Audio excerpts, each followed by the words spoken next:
시청자 여러분 안녕하십니까? BOA 뉴스투데이 시작합니다. 미국 국무부가 북한의 최근 단거리 탄도미사일 발사를 거듭 규탄하면서 대화 복귀와 외교적 해결을 촉구했습니다. 한국과의 연합훈련은 방어적 성격이라며 미국은 연합 방위 태세에 전념하고 있다고 강조했습니다. 미국 국방부도 북한이 제기하는 위협을 거론하며 북한의 미사일 발사를 비판했습니다.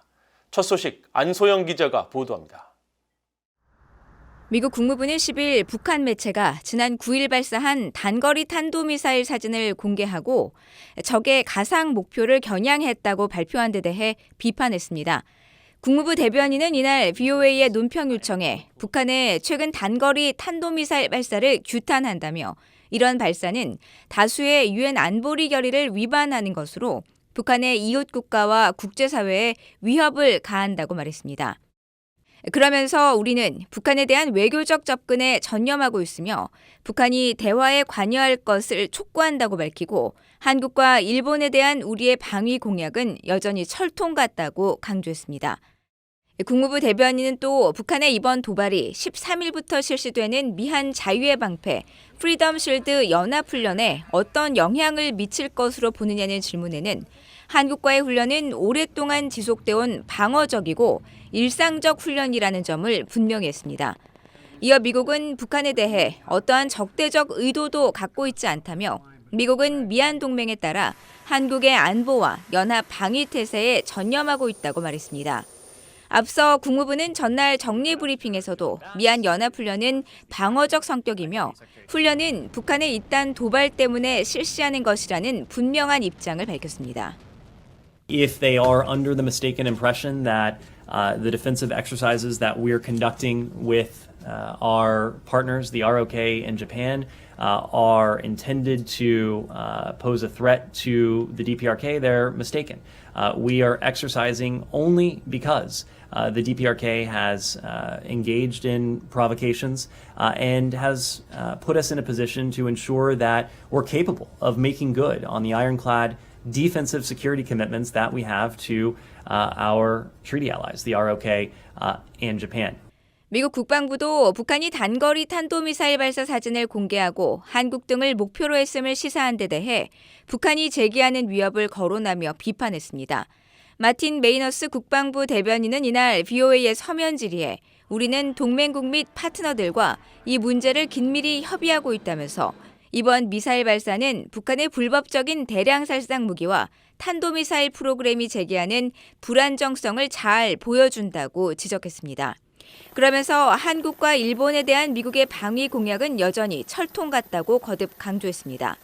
앞서 대외관영 조선중앙통신 등 북한 매체들은 김정은 국무위원장이 9일 서부전선 화성포병부대의 화력 습격 훈련을 참관했다면서 신형 전술유도무기 이동식 발사 차량 텔 등에서 미사일을 발사하는 장면을 10일 공개했습니다.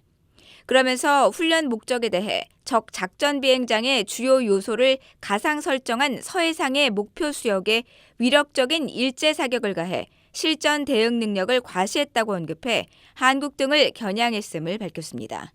BOA 뉴스 안소영입니다. 미국 하원에서 국가 안보 문제를 다루는 위원회 공화당 대표들이 미국 정보당국의 연례 위협 평가와 관련해 북한 등 적국들이 위협 영역을 확대하고 있다고 밝혔습니다. 하원 공화당의 마이클 맥콜 외교위원장과 마이크 로저스 군사위원장, 마이크 터너 정보위원장, 마크 그린 국토안보위원장은 9일 공동 성명을 내고 미국 정보당국의 연례 위협 평가에 대해 사이버 위협에서 미국의 주요 기반 시설에 대한 공격과 뻔뻔한 간첩 행위에 이르기까지 우리의 적들은 미국이 그들을 어디까지 내버려 둘지 보기 위해 영역을 확대하고 있다고 밝혔습니다.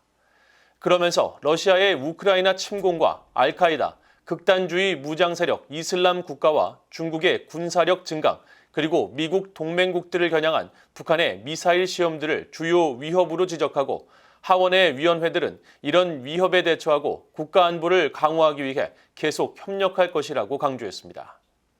앞서 미국 국가정보국장실은 8일 공개한 정보당국의 연례 위협평가 보고서를 통해 북한이 영내 안보 환경을 자신들에게 유리하게 재편하고 사실상 핵 보유국의 지위를 강화하기 위해 공격적이고 불안정을 야기할 수 있는 행동을 주기적으로 이용하면서 미국과 동맹국을 겨냥한 핵과 재래식 역량을 꾸준히 확장하고 강화하기 위한 노력을 지속하고 있다고 평가했습니다.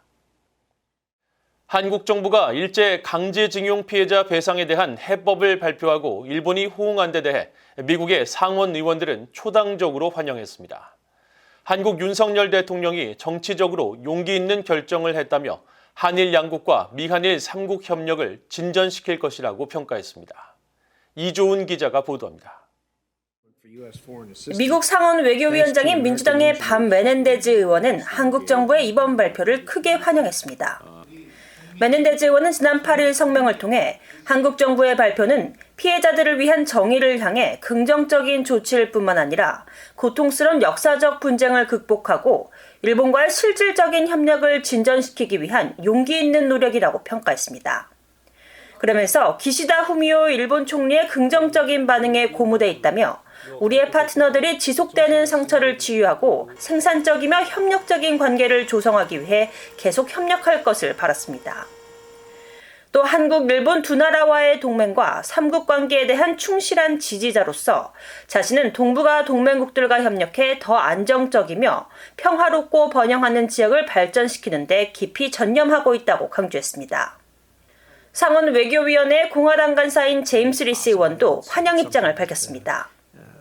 리스 의원은 9일 VOA에 보낸 성명에서 일제 강제징용 피해자 배상과 관련한 최근 한일 간 합의는 양국 협력 및 미국과의 삼국 공조에 광범위한 혜택을 줄 중요한 단계라고 평가했습니다. 특히 윤석열 한국 대통령의 정치적 용기와 미래지향적인 한일 협력에 대한 의지에 박수를 보낸다며 이것이 바로 오늘날 심화하는 안보 환경에서 우리가 필요로 하는 리더십이라고 말했습니다. 또 기시다 후미오 일본 총리와 그의 정부가 이 합의를 가능하게 하기 위해 한 모든 것에 감사한다면서 최근 일본의 방위 태세에 대한 발표와 함께 일본은 인도태평양 지역에 없어서는 안 될 동맹국임을 다시 한번 보여주고 있다고 밝혔습니다. 리스 의원은 이어 한국과 일본 국민들을 향해 미국은 이런 역사적 문제들을 다루는 어려움들을 인식하고 있고 그런 어려움에도 불구하고 앞으로 나아가려는 당신들의 의지가 감탄스럽다면서 한국과 일본은 중요한 파트너이며 미국은 두 나라 국민들을 모두 지지한다고 강조했습니다. 상원 외교위 소속 공화당의 빌 해거티 의원도 8일 트위터 글을 통해 한국 정부의 발표와 관련해 의회는 미한 동맹과 미일 동맹을 강력히 지지한다면서 과거 주일 미국 대사를 역임했던 자신은 한국과 일본이 양국 관계 강화를 위해 중요한 조치를 취하는 것을 보게 돼 매우 기쁘다고 밝혔습니다. VOA 뉴스 이조은입니다. 유엔 안보리가 오는 17일 북한 인권 문제를 다루는 비공식 회의를 개최합니다.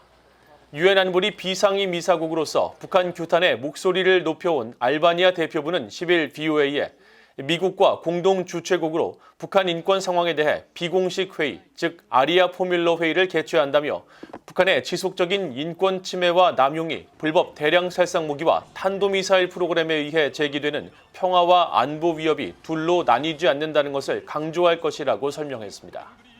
또한 이번 회의는 북한 정부가 설정한 장벽에도 불구하고 모두에게 인권 존중의 중요성과 상황을 조명해야 하는 필요성에 대해 알리고 이 같은 문제를 해결하기 위해 매일 노력하도록 장려하는 데도 매우 중요하다고 밝혔습니다. 미국의 확장 억제 제공에 대한 한국 국민의 의구심 해소를 위해 기존 한미협의체를 아시아판 핵기획 그룹으로 확대해 창설할 필요가 있다고 윤병세 전 한국 외교부 장관이 말했습니다. 윤 전 장관은 VOA와의 인터뷰에서 한국 국민이 느끼는 위험 인식과 확장 억제에 대한 의구심이 커지고 있다며 이것은 핵 억제에서 더 나아가 핵 보장을 강화하라는 의미라며 이같이 제의했습니다. 이어 한국, 일본, 호주는 이미 미국과 양자 협의체가 있어 3자 또는 4자화하는 것은 정책적인 의지만 있으면 가능하다며 나토의 핵기획그룹에 전술핵이 배치되지 않은 다수의 회원국이 참여해 효율적으로 운영되고 있다는 점을 유념할 필요가 있다고 강조했습니다. 윤 전 장관은 또 윤석열 정부 들어 확장 억제 실효성 제고 차원에서 핵전력 공동기획과 실행에 관한 제도적 노력이 강화되고 있는 것은 고무적이라며 윤석열 대통령의 미국 국빈 방문 등 한미동맹 70주년을 맞아 핵동맹 원년으로 평가할 수 있는 추가적인 조치가 나온다면 이정표적인 성과가 될 것이라고 말했습니다.